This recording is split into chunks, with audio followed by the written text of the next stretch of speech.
उज्जैन में एक बार फिर ऑटो चालक ने शर्मसार कर देने वाली घटना को अंजाम देते हुए 60 वर्षीय वृद्धा के साथ दुष्कर्म किया है। ऑटो चालक ने वृद्धा को ऑटो में घर छोड़ने का कहकर बैठाया। इसके बाद वृद्धा को सुनसान इलाके में ले गया और दुष्कर्म किया।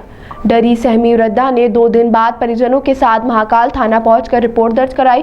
मामले में फरार ऑटो चालक की तलाश की जा रही है। वहीं आपको बता दें, उज्जैन के महाकाल थाना क्षेत्र में रहने वाली 60 वर्षीय एक महिला के साथ ऑटो चालक ने दुष्कर्म कर सुनसान इलाके में छोड़ दिया। खुद की इज्जत बचाने और परिवार की लाज बचाने के लिए महिला ने 2 दिनों तक किसी को भी घटना की जानकारी नहीं दी। 60 वर्षीय वृद्धा 19 मार्च की रात करीब 9:30 बजे जब वह काम से वापस अपने घर की ओर जा रही थी, तभी रास्ते में नसीब होटल के सामने बेगम बाग के पास एक ऑटो चालक ने बहला फुसला कर वृद्धा को अपनी ऑटो रिक्शा में बैठा लिया।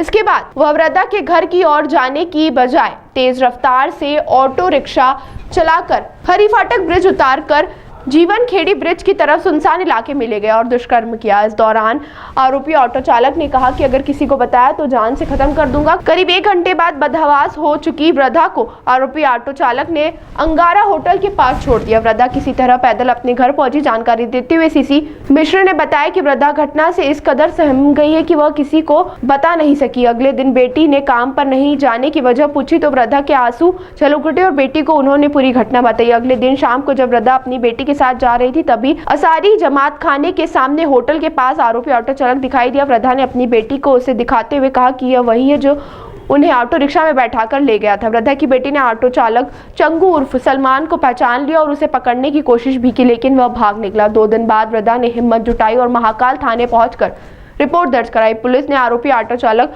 चंगू उर्फ सलमान के खिलाफ कई धाराओं के तहत रिपोर्ट दर्ज की है। महाकाल पुलिस ने कहा कि आरोपी ऑटो चालक की तलाश की जा रही है। आसपास लगे सीसीटीवी फुटेज भी खंगाले जा रहे हैं। जैसे कि एक अभी महाकाल थाना क्षेत्र में एक बलात्कार के संबंध में शिकायत आई थी, उसमें तुरंत एफआईआर दर्ज की गई थी, जिसमें बताया गया था कि एक 60 साल की महिला है जो कि रात्रि में अपने घर जाना चाह रही थी। एक ऑटो वाले से उसने हेल्प ली, लेकिन उस ऑटो वाले ने मिसगाइड करके महिला को अन्य स्थान पर, सुनसान स्थान पर ले जाके उसके साथ में गलत काम किया। उसके बाद फिर अंगारा होटल के पास में उसको छोड़ दिया था और वो महिला लाज शर्म के कारण ना तो उसने घटना अपने परिवार वालों को तत्काल बताई थी, ना किसी अन्य को बताई थी।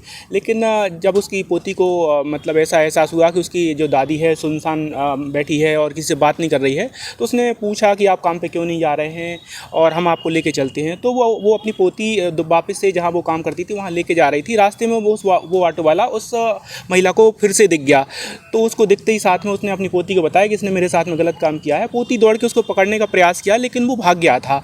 तत्काल ही पोती उसको महाकाल थाने लेके आई थी। पुलिस ने तत्काल ही एफआईआर दर्ज की और जो उसकी पोती जैसे कि उस ऑटो वाले को जानती थी, उसकी निशानदेही पर तत्काल ही हम मौके पर पहुंचे। ऑटो वगैरह का नंबर उसको पता था, ऑटो का नंबर भी हमने पता कर लिया है और संबंधित आरोपी का नाम सलमान है, ये भी हमने याद कर लिया है। लेकिन जैसे कि आरोपी को पता लग गया था कि उसके खिलाफ 376 की कार्रवाई होने वाली है, तो वो फरार हो गया था मौके से और उसके संबंध में हमने अपनी टीम गठित कर ली गई है। इसके अलावा साइबर टीम को भी लगाया गया है और उसकी लोकेशन मिल रही है। जल्द ही उसको गिरफ्तार करके जेल भेजा जाएगा। लगातार ऐसी घटनाओं में ऑटो वाले ही दिखाई दे रहे, तो उसमें ऑटो वालों के ऊपर क्या किस प्रकार कार्रवाई की जाए? अभी वर्तमान में जैसे कि ऑटो वालों के लिए माननीय पुलिस अधीक्षक महोदय ने आज निर्देश दिए हैं कि 100% ऑटो वालों के वेरिफिकेशन और शपथ पत्र इनसे लिए जाना है और जो भी मान लो जिनके खिलाफ आपराधिक गतिविधियां पूर्व से हैं, उनके ड्राइविंग लाइसेंस भी निरस्त किया जाना है और उनके वाहन भी रोड पर उनके द्वारा नहीं चला दिए जाना है।